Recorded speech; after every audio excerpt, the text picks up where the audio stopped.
On a voulu faire la place à nos formations. Nous avons donc 2 écoles qui sont présentes ici.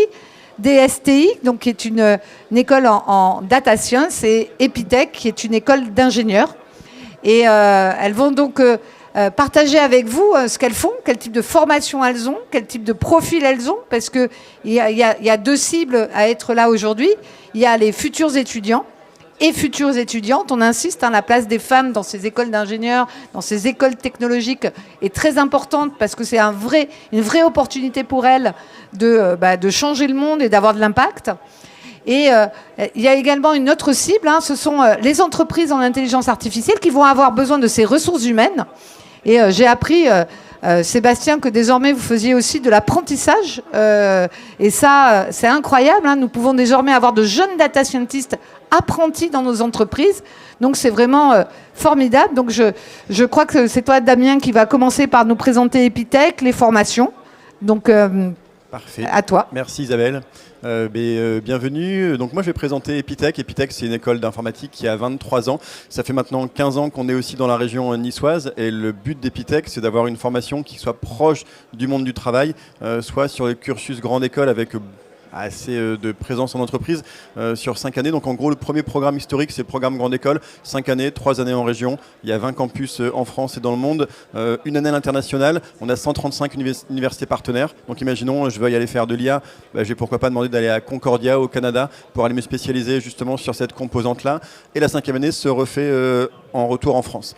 Le but de cette formation, c'est de faire un apprentissage par projet, apprendre à l'étudiant, et un petit peu comme chez Google ou dans certaines startups ou grosses entreprises, laisser du temps libre aux étudiants pour un petit peu découvrir des technologies qu'ils vont vouloir approfondir. Si vous venez par exemple nous voir sur le stand aujourd'hui, alors vous nous rencontrez après en journée porte ouverte, on vous proposera des projets comme aujourd'hui. Le projet, c'est un robot, elle s'appelle Phi, c'est une intelligence artificielle, un petit peu comme une Google Home ou un Alexa, qui permet de répondre à des questions, et c'est Romain qui est en 4e année, qui est rentré exprès en plus de Dublin, qui a travaillé sur cette IA-là. Donc l'idée vraiment, c'est que les étudiants vont développer des compétences dans leur temps libre.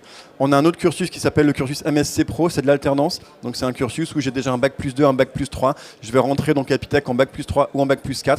La grosse importance, c'est que je vais me spécialiser dans un domaine d'activité selon l'entreprise dans laquelle je vais faire mon alternance. Donc imaginons, je suis, je sais pas, chez My Data Model dans la région, ou alors je sais pas, chez ExactCure. Je vais faire de l'IA et derrière, je vais travailler sur ces composantes-là, et je vais me spécialiser en data et en IA. Donc l'idée, c'est qu'on a vraiment ces 2 grosses composantes de base, et après on aura des formations, école de la seconde chance, j'ai pas le bac, je vais me reconvertir dans l'informatique et avoir un bac+2 reconnu par l'État, je me reconvertis sur une formation, ou alors je suis dans l'hôtellerie, restauration, coiffeur, boulanger, et je me rends compte qu'en fait l'informatique c'est génial, c'est magnifique, je vais me spécialiser soit dans le développement mobile ou aussi derrière dans l'IA, je peux me reconvertir sur une formation de 4 mois à 2 années, qui vont permettre justement de découvrir un domaine d'activité qui est un petit peu différent, qui est, comme on expliquait tout à l'heure un petit peu en introduction, qui est aussi porteur, qui est rémunérateur, et qui me permettra vraiment de me lancer sur quelque chose de différent pour ma carrière professionnelle.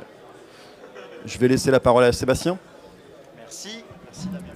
Donc notre deuxième école d'aujourd'hui, DSTI, Sébastien. Bonjour, donc Sébastien, Data Science Tech Institute, DSTI. Alors, on est, nous, sur un positionnement tout à fait complémentaire à Epitech, puisque on est une école de spécialité, nominalement et historiquement sur un positionnement post-master. Donc, après des études initiales, en général, d'ingénierie, de mathématiques appliquées, à caractère scientifique, sur 3 spécialités aujourd'hui.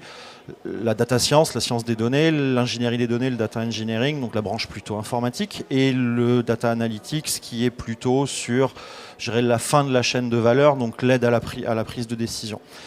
Historiquement, nos étudiants sont très internationaux, l'intégralité de nos programmes sont en anglais, sont intégralement délivrés en anglais. Nous avons globalement des personnes qui étaient dans des positionnements d'âge de 30 à 35 ans, avec un peu donc avec une formation initiale, un peu d'expérience professionnelle, et qui veulent prendre soit un nouvel élan dans leur carrière ou transformer leur carrière existante. Donc ça, c'est le positionnement historique de l'école qui a été donc créé en 2015 avec nos 2 campus, le siège de Sophia Antipolis, notre campus principal, et notre campus parisien, qui fonctionne de manière bien avant le Covid, de manière totalement connectée, avec des outils performants de téléconférence, donc qui nous permet d'avoir on a acquis une expérience intéressante depuis 2015 de l'enseignement hybride mélangé sur nos 2 campus qui sont connectés donc en permanence. Les enseignants sont soit d'un côté de l'autre, les étudiants choisissent leur site, ou en téléconférence complète, en temps réel, et également en différé, pour ceux qui sont dans leur emploi, mais qui ne peuvent pas s'arrêter de travailler pendant les mois nécessaires à la formation et qui le font en asynchrone. On a ouvert, comme le disait gentiment Isabelle, on a ouvert nos modalités à l'alternance l'année dernière, mais toujours finalement sur une cible qui reste de la cible de spécialisation. Alors on a un public qui devient un peu plus jeune, un peu plus féminisé. Chouette.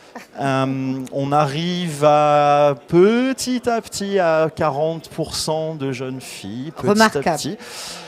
Les maths aident. Les mathématiques sont une discipline qui est déjà naturellement féminisée. Mais même si on a un public un peu plus jeune, donc moins de 30 ans, notamment sur l'apprentissage, on reste quand même à 85% sur des jeunes qui ont déjà passé un bac+5 et qui viennent faire un complément de spécialité au sein de l'école. Donc, une de notre originalité, c'est notre maîtrise de l'enseignement hybride et qui permet justement de faire de l'apprentissage de partout, notamment dans le cadre de l'apprentissage à Sofia, à Paris, dans le reste de la France, et ça nous permet d'adresser aussi des bassins d'emploi qui sont finalement ceux des 3IA quand on les observe, puisqu'on fait partie, les formations sont labellisées 3IA Côte d'Azur, mais on voit bien que les bassins d'emploi sur nos sujets, c'est Provence-Alpes-Côte d'Azur, Rhône-Alpes, Aquitaine, Île-de-France. Donc on retrouve, je dirais, les éléments naturels des zones de pointe de recherche sur le sujet. Merci. Peut-être nous dire combien vous avez d'étudiants chacun, parce que vous nous avez pas parlé un peu de vos profils d'étudiants.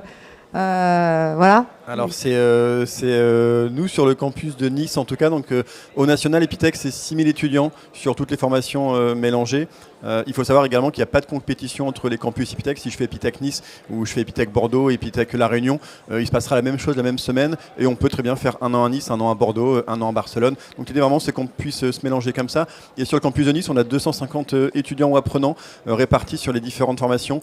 La grosse composante ça va être la formation grande école, ensuite la formation justement alternance qui a vraiment le vent en poupe actuellement. Les aides en plus qu'il y avait eu de l'État avaient aussi pas mal accéléré cette appétence des entreprises pour ces formats-là. Les étudiants c'est pareil, c'est un format qui est intéressant pour eux financièrement. En plus du monde du travail, c'est quand même quelque chose qui n'est pas négligeable. Et après les formations qui sont un peu plus réduites en termes d'effectifs, c'est les formations école de la seconde chance, où là actuellement la deuxième promotion en tout cas sur Nice est rentrée au 1er avril, le 1er avril, et ils sont 16 en tout cas sur cette formation là.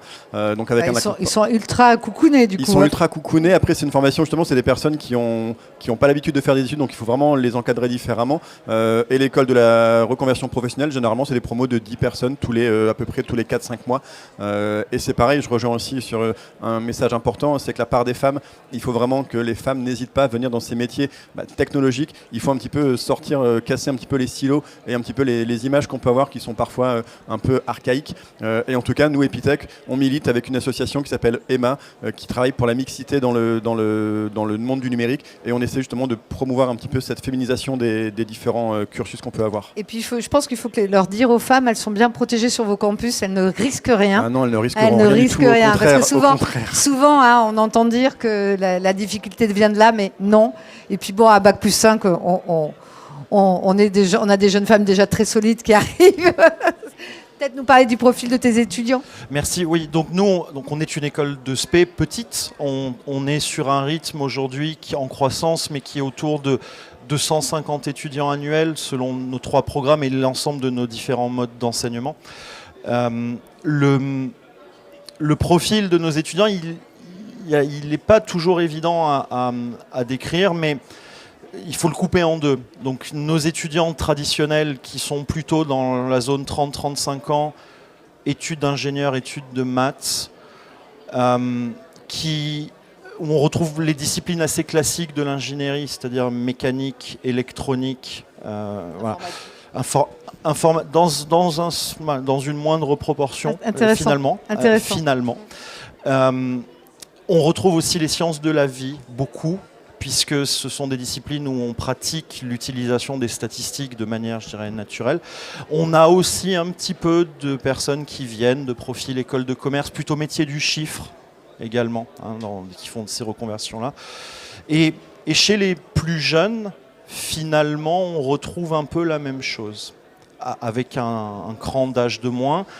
Ce qui est assez curieux, c'est un message aussi, c'est que finalement, on a, malgré la demande gigantesque que tu dois partager aussi de l'autre côté, sur les métiers de l'ingénierie de la donnée, donc plutôt la composante informatique des métiers de la donnée, on a des demandes énormes d'entreprises et on n'a finalement pas assez de candidats pour pouvoir fournir le flux. Et je pense que ça doit être pareil chez toi. Et du coup, ça m'amène vers peut-être la dernière question que j'ai à vous poser, c'est quels sont les débouchés suite à vos écoles et peut-être les niveaux de rémunération? Parce que ça intéresse toujours les étudiants. Alors, et les gens qui embauchent aussi. Hein. Les salaires de sortie ou après les métiers de sortie, je vais être beaucoup plus large que sur la thématique, en tout cas du salon, parce qu'en effet, il y a des étudiants ou des étudiantes qui vont se spécialiser dans certains secteurs comme l'IA, comme de la robotique, de l'IoT, du data scientist. L'idée, c'est que ça va être large. On a aussi des personnes qui vont partir dans le développement pur et simple, tout ce qui va être du web, du mobile, parfois aussi un petit peu de l'embarqué. Donc en tout cas, ce qui est important, c'est qu'en sortant d'une école, en tout cas comme Epitech, et je pense que sur DSTI, c'est pareil, l'idée, c'est de savoir qu'on peut se lancer dans la vie active de manière confortable. En salaire de sortie sur Epitech, c'est une moyenne. Il y en a qui sont au-dessus, il y en a qui sont en dessous. On est à 38 000 € de salaire de sortie en moyenne. Donc après, ça va dépendre de l'entreprise. Mais l'idée vraiment, c'est de pouvoir se dire, je fais un métier qui me passionne. Ce qu'on dit souvent sur Epitech, c'est que j'ai une passion. Je fais 5 années, par exemple, d'études ou alors 3 années selon le cursus que je vais choisir. Et j'ai transformé cette passion en expertise. Et ce qui est vraiment important, c'est ça, c'est de faire un métier qui nous plaise et de se dire qu'en tout cas, on va sortir, on sera tranquille financièrement et psychologiquement. Nous, sur le campus Unis, on reçoit à peu près une dizaine d'offres d'emploi par semaine. Les étudiants en 5e année reçoivent 10 offres par semaine sur les réseaux sociaux, sur LinkedIn principalement. Là, actuellement, sur notre interface de stage, on a 57 annonces de stage qui sont actives en ce moment. Donc, en tout cas, voilà, ce qui est important, c'est que c'est un marché qui bouge. Je dis souvent, on est sur le salon de l'IA, donc c'est peut-être un petit peu une parenthèse, mais tant que la machine ne développe pas seule, on est un peu tranquille. Si vous regardez un peu l'actualité, ça commence à arriver. Les machines commencent à développer. On a quelques années devant nous quand même. Et c'est surtout que pour que ces machines développent, il faut un ingénieur informaticien qui va développer l'IA en tout cas. Donc c'est pour ça qu'on a quand même une bonne marge en tout cas de manœuvre, mais c'est vraiment que c'est un secteur. En tout cas, on pourrait avoir 200 étudiants en plus. Les entreprises de la région prendraient les 200 étudiants en plus en tout cas. Et c'est bien le problème parfois. Je corrobore, nous. Alors, chez les plus juniors, effectivement, par exemple, les jeunes sortis d'alternance, on est dans les 40 kilos aussi, 40 000 €. Chez les plus âgés, c'est plus contrasté. Ça dépend si, je dirais, cet enrichissement de compétences, il fait partie, je dirais, de rester dans un métier connu pour lequel on a de l'antériorité, enrichi par quelque chose, ou si c'est une reprise de carrière. Mais chez les 30+, passer les 2 premières années, ça peut monter assez haut. Je ne veux pas donner de chiffres délirants, on en voit parfois, mais ça va assez vite ensuite vers les 50, 60, 70, avec un peu d'expérience métier, du vécu, et évidemment de l'expérience technique et scientifique. Mais ce qu'il faut s'aimer mes chiffres parce qu'on regarde la France bien évidemment, mais on a globalement sur une promotion des STI entre 25 et 35 nationalités différentes. Alors, il y a des pays qui déforment la moyenne, évidemment, les États-Unis, les Émirats, etc., la Suisse aussi. Donc, mais en regardant sur la France, on est sur des chiffres qui sont exactement ce que tu as annoncé. Et si on relocalise encore pire, c'est-à-dire si on regarde sur la Côte d'Azur, puisque j'imagine qu'il y a plein de jeunes qui, chez nous, ont peut-être envie de faire carrière sur la Côte d'Azur. Est-ce qu'on n'est pas à des équivalents Paris-Côte d'Azur à ce niveau-là? Excuse-moi, je te le donne. Mais là, j'ai un petit message aussi, c'est que nous, je ne sais pas si c'est pareil chez vous, on a du mal à faire venir des jeunes qui ne sont pas déjà présents localement ici. On se demande pourquoi. Nos campus sont extraordinaires ici. Ce qui est dommage parce que ça laisse des entreprises qui attendent des recrutements et auxquels on ne peut pas forcément répondre. C'est un peu frustrant. Mais sur nos métiers, il n'y a pas de réel... Il y a toujours un petit décalage par rapport au coût de la vie parisienne, évidemment, mais c'est pas très significatif, très honnêtement. Tu me diras si vous voyez la même chose, mais globalement, il y a quand même une problématique classique de la France sur son hypercentralisation économique en Île-de-France, qui est très dommage. Tout à fait. Je rejoins Sébastien sur le côté. C'est vrai qu'en France, on a Paris et on a le reste. Ce qui a pas mal changé la donne, c'est un petit peu la période qu'on vient de traverser, qui a beaucoup facilité aussi un petit peu le télétravail, qui a aussi fait augmenter certains salaires, parce qu'il y a vraiment des secteurs qui sont en pénurie côté recrutement. Là, on est une entreprise dans la région qui vient de faire une levée de fonds et qui a embauché 5 Epitech, 5 alumni, donc des anciens, des plus seniors qui ont déjà 3-4 années d'expérience. Ils sont entre 70 et 90 000 euros sur l'embauche dans la région. Et en fait, ce qui est important, c'est que dans la région, les entreprises ont justement peut-être compris que ce côté climat n'était pas forcément suffisant, qu'il fallait aussi qu'il y ait le côté financier, c'est ça. Parce que sur Paris, les salaires étaient vraiment différents. Et là, j'ai l'impression, en tout cas, dans la région, que c'est en train de changer. On a vraiment des salaires de sortie. Là, j'ai un étudiant qui est développeur mobile, donc il fait du développement mobile sur iOS, sur Apple, et il est à 50K pour faire du développement dans la région. Et c'est vrai que c'est des choses qui sont assez rares, parce que généralement, on était plus sur des salaires un peu plus faibles. Mais j'ai l'impression que les entreprises, comme elles sont en pénurie, elles ont compris qu'il fallait de toute façon les attirer par le côté financier. Moi, j'ai le sentiment qu'effectivement, on est en train d'avoir une trend haute en termes de salaire dans le département, puisque même les GAFA viennent, grâce au remote work, grâce au travail à distance, viennent recruter chez nous et ne demandent plus forcément aux étudiants, à leurs salariés, de partir aux États-Unis. Donc, bien évidemment, ils arrivent avec leur grille de salaire à eux, et ça fait monter tout le marché local. Et même, il y a des entreprises localement sur Sofia. En tout cas, moi, j'ai un étudiant qui travaillait dans une entreprise, je ne citerai pas, qui avait pour des besoins personnels envie d'aller aux États-Unis. Et il a réussi à négocier du coup de rester pour Sofia. Il habite maintenant à Los Angeles.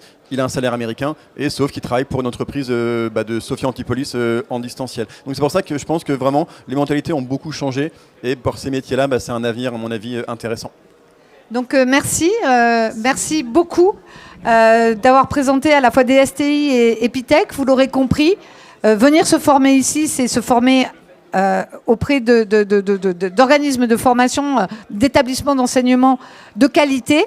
C'est aussi avoir de merveilleux métiers qui vont impacter l'avenir, et c'est pouvoir en vivre et vivre dans une région qui est magnifique. Donc merci à vous, merci à votre investissement. Et merci.